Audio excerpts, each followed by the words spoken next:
CBS presents Our Miss Brooks, starring Eve Arden.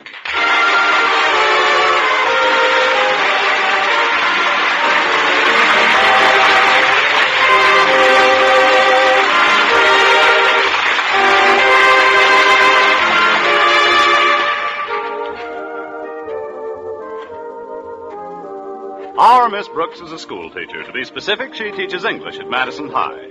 Connie Brooks is pretty enthusiastic about her work, too. In fact, in her own words. Although teaching isn't the most profitable career in the world, you must admit the hours are appalling. But there's always my secret heartthrob, Mr. Boynton. He's the biology teacher at school. And a sweeter, more intelligent scientist never brushed off an English teacher to play footsie with a frog. But he'll come around. Even a biology teacher must sooner or later get a little biological. Meanwhile, I can dream, can't I?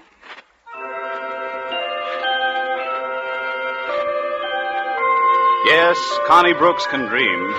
Even now, she's in the middle of the sweetest dream of them all. The one that comes right before 7 a.m. Hold me closer, Mr. Boynton. There. Now kiss me. Oh, how does that make you feel? That's what it does to me, too. I'll shut it off. Miss Brooks, you'll be late. Kiss me again, Mr. Boynton. Miss Brooks, you have to go to school. For this, I don't have to go to school. Oh. Good morning. Well, if it isn't my favorite landlady. Oh, good morning, Mrs. Davis. What in the world were you dreaming about? Oh, nothing much. Just the school. I was giving an English lesson. Well, from the way your lips were puckered, I thought you were taking a bugle lesson. Better get up, dear. Today's the day you're supposed to find out about that new job as head of the English department from your new principal. Oh, that's right, Mrs. Davis. For 3 years I've been waiting for that job. 3 years of scrimping and scraping to get along. Now it's all going to be different. With this raise, I'll be able to run down to Miami once in a while, and after I've had the job a while, I might even go abroad. Paris, the Riviera, Biarritz in the spring, the casino at Monte Carlo. Just how much more money does this new job pay, Miss Brooks? $6 a month. Yes. You better watch your step at Monte Carlo. Money goes pretty fast down there. Money goes fast anywhere. I haven't been able to catch any for years. Now hurry and get dressed, dear. I have a lovely surprise for your breakfast. Another one of your surprise recipes, Mrs. Davis? I hope it's not clam fritters again. You'll see, dear. Come along.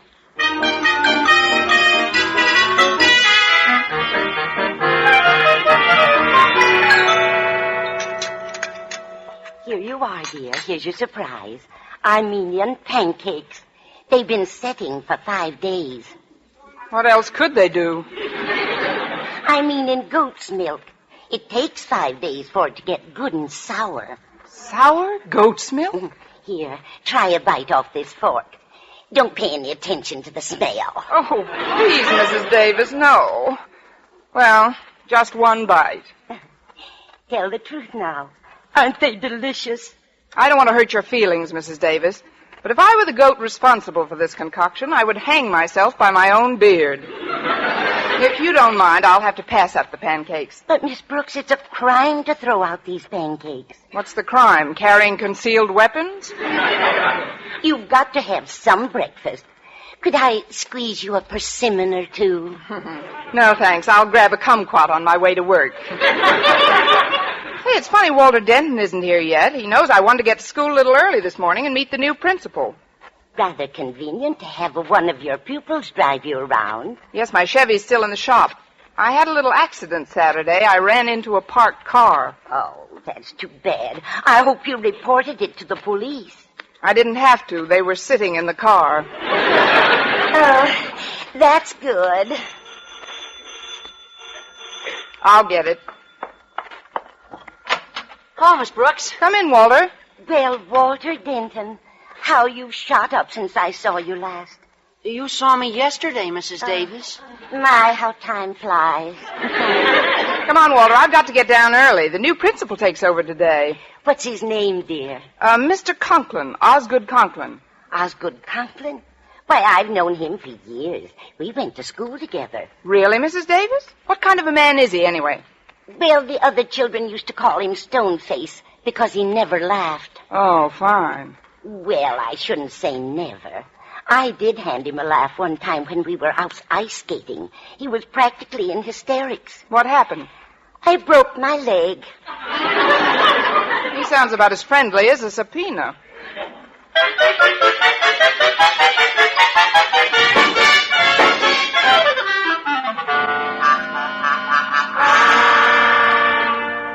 I'll correct any nonsense of this new school, Martha, or my name isn't Osgood Conklin. I've heard all about their lack of principle and discipline, and I won't have it. Do you hear? No one is going to interfere with my making Madison High a well-run school. No one. If anyone gets in my way, I'll crush them. Step on them like so many ants. Squash them. That's nice. Pass the marmalade, dear. And help yourself to some more toast. I hate toast. As I was saying, Martha, I'm sure that the faculty at Madison High is totally incompetent. Oh, please, Osgood, you mustn't let it irk you. Irk? Drink a little water, dear. It'll go away. No understanding, no cooperation. Nobody knows what a difficult job I'm faced with. It's awful. Awful. Please, Osgood, can't you talk without barking? Honestly, sometimes I think Prince is the only one who can really understand you. Prince? Don't mention that lazy mutt to me. Look at him over there. Dead to the world. Well, it's getting late. Now, where's my hat? Confound it, where's my hat? Please, dear, don't bark. I'm not barking, Martha. Once and for all, I don't bark. See? He does understand you. Now be sure to drive carefully on your way to school. Oh, don't tell me how to drive the car. I'm not, dear.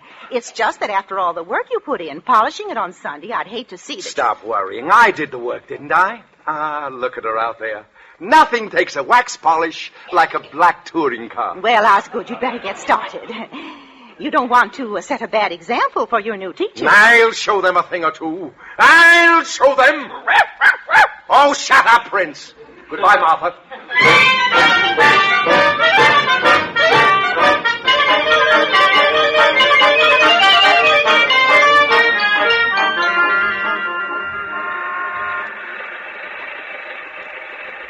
Before we get to school, Miss Brooks, there's something I'd like to talk to you about.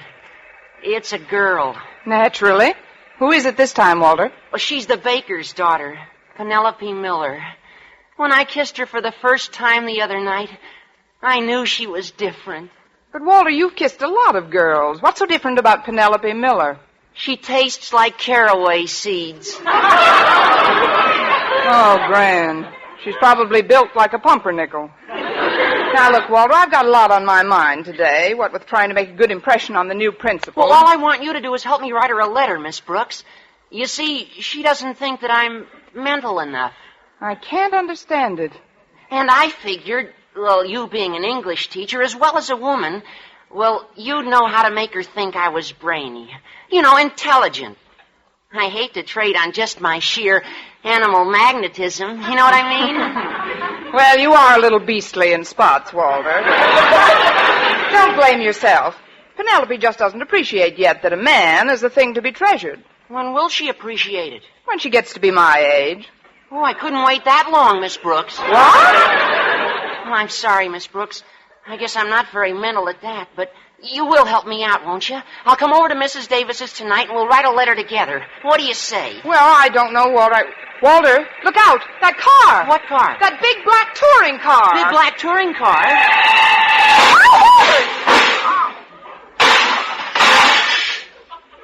It's not quite as big as it was. You young idiot! Why don't you watch where you... My fenders, my shining fenders lying in the gutter. Walter, put the man's fenders back on. Oh, gee, mister, I didn't You mean didn't mean. Why didn't you look where you were going? Well, gosh, it takes two to make an accident. A brilliant observation. But it just happens that I was only going 15 miles an hour. You should have been going 30. We'd have missed you by a block. Now, see here, you red-haired joyrider. It was probably your fault. My fault? Why don't you learn how to drive that hopped-up hearse of yours? Hopped-up hearse. Now, listen here, young woman. I've tried to control my temper. But if you want to play rough, I can get plenty rough. Walder, I've got to run along. I'll leave you to straighten out Barking Boy. Barking Boy? That's the second time today I've been accused of barking. Young woman, I'll have you know I do not bark. Who's your friend? Go home, Prince.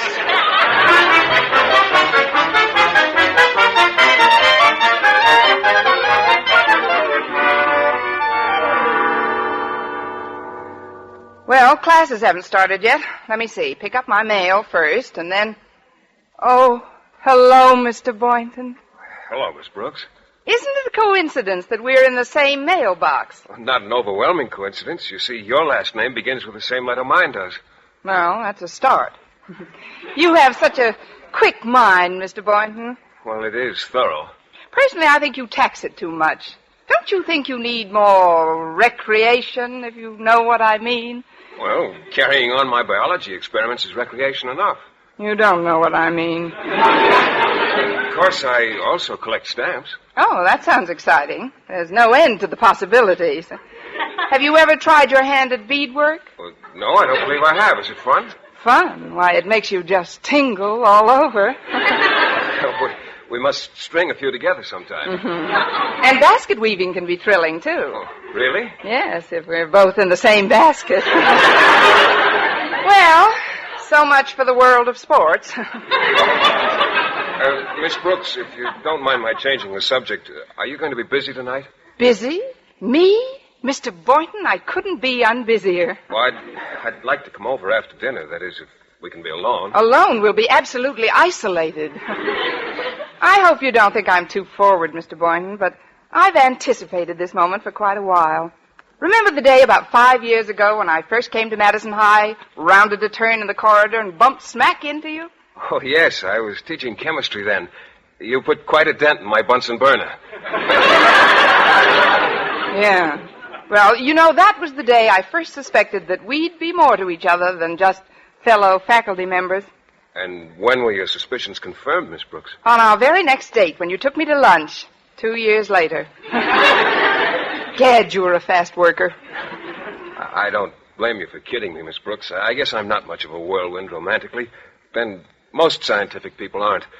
You see, the study of evolution alone tends to slow down any of the mere intemperate reflexes. Mm-hmm. You must realize that a tremendous period of time was involved before the single cell divided itself in the sea and adapted itself to the land and the air. Mm-hmm. Countless centuries passed before lower forms of life assumed their new shapes, and generations before the mammal family produced the ape family, and before the ape family produced the human family.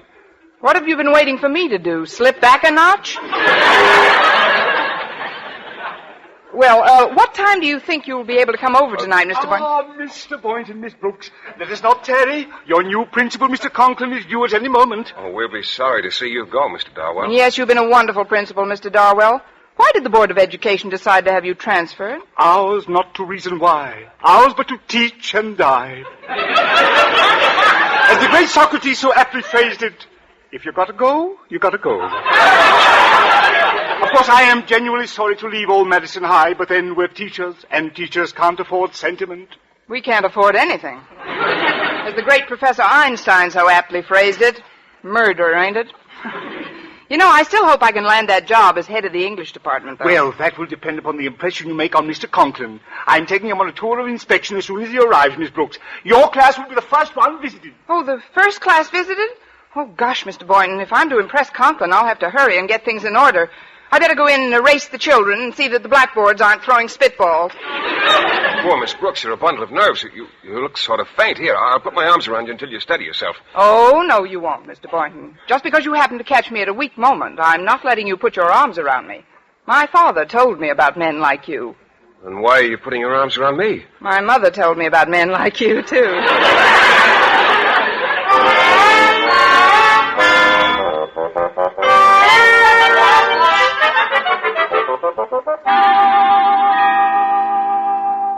All right now, class, please let me have your attention. As many of you know, our new principal, Mr. Osgood Conklin, takes over his duties today. So, if he should drop in here at any time, there's no reason for any of us to be nervous, self-conscious, or head of the English department. I mean, we'll just go on in our normal manner. Now, to take up where we left off yesterday. Pardon me, Miss Brooks, but Mr. Conklin and I just happened to be passing by. Oh, why, come right in, Mr. Darwell. This way, Mr. Conklin. Thank you.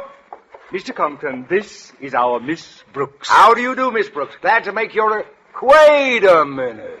Oh, thanks, Mr. Conklin. Glad to make your acquaintance, too. Oh, you two have met? We sort of ran into each other this morning.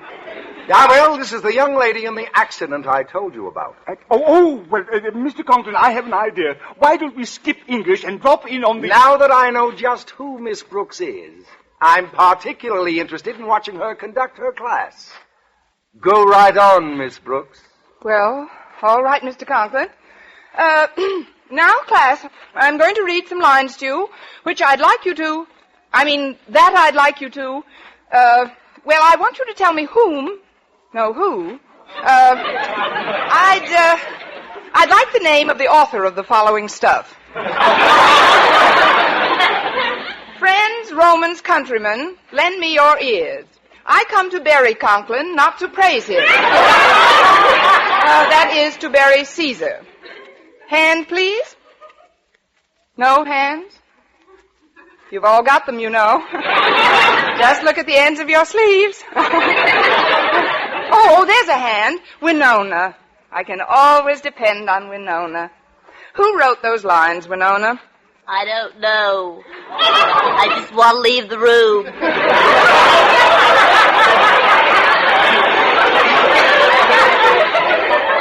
Never mind the blindfold, Captain. Just give me a cigarette.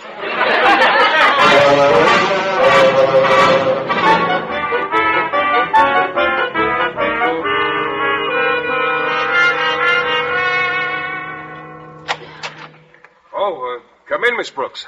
How is everything? Well, frankly, Mr. Boynton, I'm a little tired. I just lost 2 out of 3 falls to Mr. Conklin. Oh, you've met the new principal, eh? What's he like? He looks like he was weaned on a vinegar popsicle. Mr. Boynton, I just dropped by to see what time you're coming over tonight. Tonight? Yes, one of my students is stopping by for a few minutes. I promised to write an intellectual letter for him to a girlfriend he's trying to impress, Penelope Miller. Penelope Miller? Yes, she tastes like caraway seeds. If you could just let me know what time you're coming over. Well, I'm not sure about tonight at all right now. I'm quite worried about Violet. Violet? Yes, the white mouse I use in some of my experiments. Steady, Violet, dear. Steady, dear. I'm just going to hold you for a minute. Mr. Boynton, if you could You know, I don't like the feel of her stomach. Mr. Boynton... It's lumpy. Well, Mr. Boynton, you told me this morning... Frankly, Miss Brooks, at that time I didn't know about Violet's condition. You understand I have to... I know. You have to sit up with a lumpy mouse. Well, she's terribly peaked lately. I don't know what it is. I think I better have a look at her cage. Hold on a minute, will you? Here. Miss Brooks, you dropped Violet! She attacked me! Miss Brooks! Miss Brooks, get down off that desk! I can't! Oh, I see her. She's under that... She's under Well, the table! Get her! I'll get her if you just stop that screaming! And let go of your skirts! And this, Mr. Conklin, is our biology laboratory. Why, Miss Brooks, what are you doing on that desk? And where is Mr. Boynton? He's under the table with Violet. With Violet? So that's what goes on in the biology laboratory of Madison High. Oh, but Mr. Conklin, I'm sure... So Mr. am I Boynton- very sure. Come, Mr. Darwell. I'll be back when Violet is out from under the table. Oh, no. Oh, I've got her, Miss Brooks. Poor thing was scared to death. Here. And look at her. Isn't she sweet? Isn't Violet a beauty? She's ravishing. And may I tell you something else, Mr. Boynton? What's that? You make a lovely couple.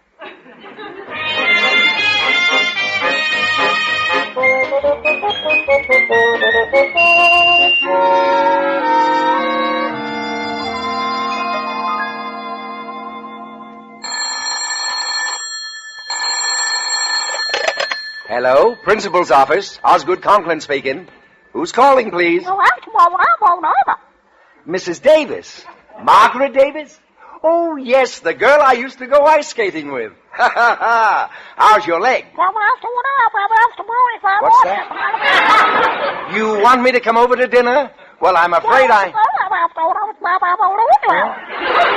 You say there's a teacher living with you that you want me to meet. Miss Brooks. Well, I'd like... Miss Brooks! Now, look here, Margaret. I've already met that red-haired... Mr. Conklin. Hold the phone, Margaret. Yes? I'm Matilda Denton of the school board. I have reason to suspect that my boy Walter, a pupil at this institution, has fallen into the clutches of one of your female teachers. What? Yes. He told me that he had a date with a woman tonight at her home. Uh-huh. And here, this note fell out of his pocket when he came home from school. Let me read that, please. At last, I've got what I want. Red hair and a tough, sturdy body. Red hair?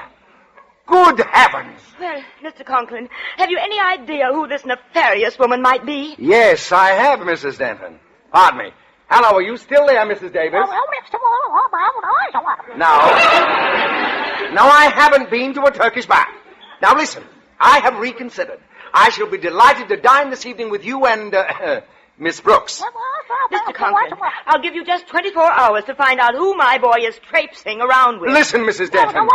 Listen, Mrs. Davis. You'll get to the bottom of this matter quickly, or there'll be a new principal here at Madison High. Quiet, both of you. Don't you bark at me. I'm not barking. Please go home.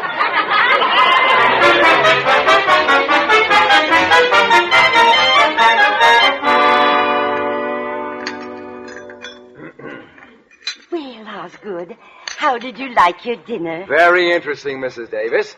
I've never tasted this kind of meat before. Just what is it? It's our usual Monday night supper. Seal burgers. I'll take these dishes into the kitchen and see about the coffee. I make Bulgarian coffee, you know. It's strained through a grapefruit rind. Now then, Miss Brooks, let's get right to the point, huh? What would you think of a teacher who would allow a student to become infatuated with her and then lead him on? I'd think she was pretty terrible, Mr. Conklin. Who's the teacher? Well, we haven't any positive proof, but the boy's name is Walter Denton. Well, I think they both ought to be arrested. Walter Denton? Yes, Miss Brooks. You can't deny that you were in the car with young Denton this morning? But he was just giving me a lift until my car is fixed. I never see the boy at any other time. Are you sure about that, Miss Brooks? Oh, I'm positive, Mr. Conklin.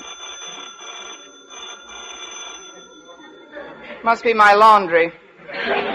Your laundry at 8 p.m.? I deal with the owl laundry. They only come out at night. Excuse me, Mr. Conklin. I'll be back in a minute. All right, Miss Brooks. Hi, Miss Brooks. I keep you waiting? Yes, but not long enough. Look, Walter, would you come back some other time? Come on, let's get into the living No, room. Walter, no. I'm anxious to get that letter started. Oh, not so loud, Walter. Mr. Conklin is in the dining room. Oh, the new principal? Yes, and if he finds you here tonight, we'll both be out in... Good. We'll have our coffee in the living room. Hi, Margaret. Quick, Walter, hide. Get behind those curtains behind the window. Oh, yeah, but I'll explain later. Get in back of them.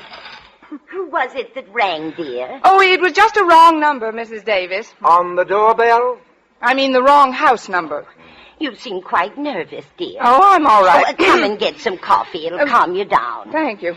The Bulgarians drink it flat on their back, you know. I'll be flat on my back any minute, and I wish I was in Bulgaria. Why, you're trembling like a leaf, Miss Brooks, and you're all flushed. Well, it is rather warm in here, don't you think? If it isn't too much trouble, Osgood, would you mind pulling back those curtains and opening the window? Oh, no, not the curtains. No trouble at all. I'd be only too happy to open the window. And I'll be only too happy to jump out of it. There we are. Well, where is he? What's become of him? What's become of who? Bobby Breen. He used to send me. Come on over to the couch, Connie. You're still overwrought. Well, thank you. Lay right down here, dear. Oh, no, I'll thank you. get you a pillow. You know, I keep pillows in the window seat just for emergencies.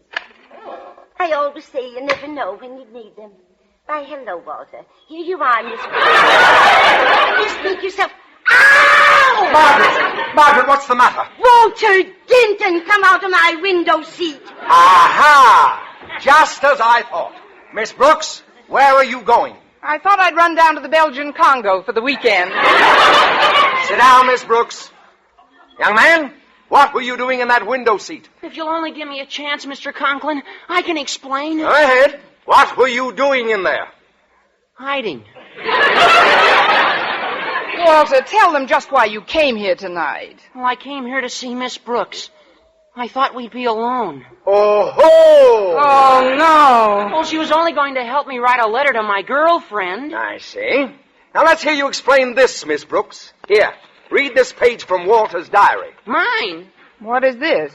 At last I've got what I want.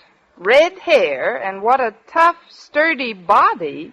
Walter! I wish everybody would stop saying Walter. Look, this isn't even my writing. Here, look at the other side. See, that's my biology notes from yesterday. I asked Mr. Boynton to loan me a piece of paper. Mr. Boynton wrote that? Miss Brooks, don't you get it? Get what? Red hair. It's you he's writing about. Mr. Boynton? Me? Just what he wanted? Tough and sturdy body. Well, I am strong.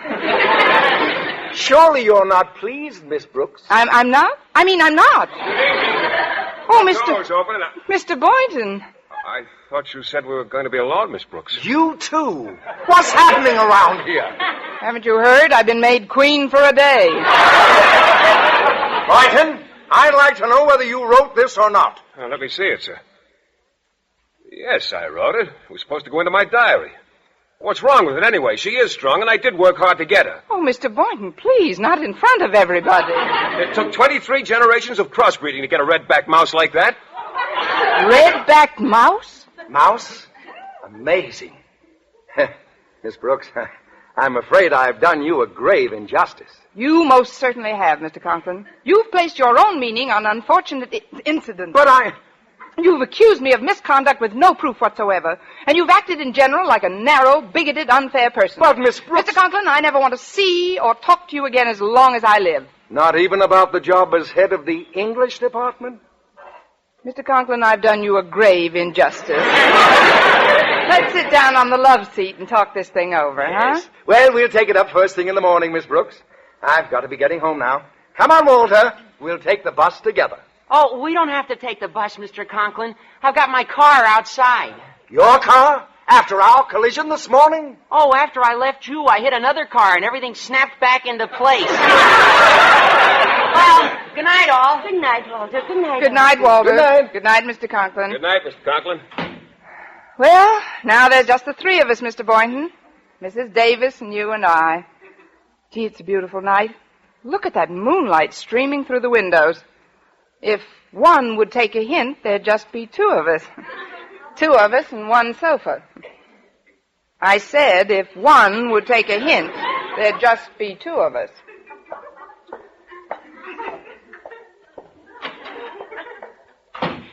Well, here we are, just the two of us. Good. How about a little gin rummy? That's the deal.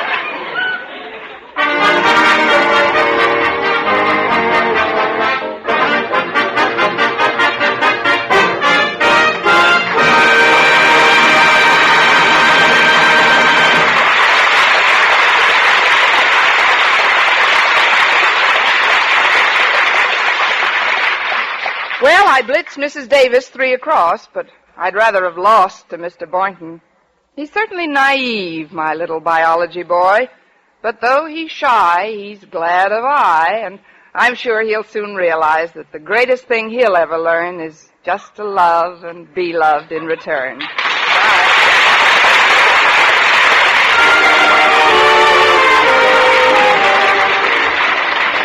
How often have you picked up a newspaper and read about an automobile accident? Chances are you think of accidents like that as always happening to someone else.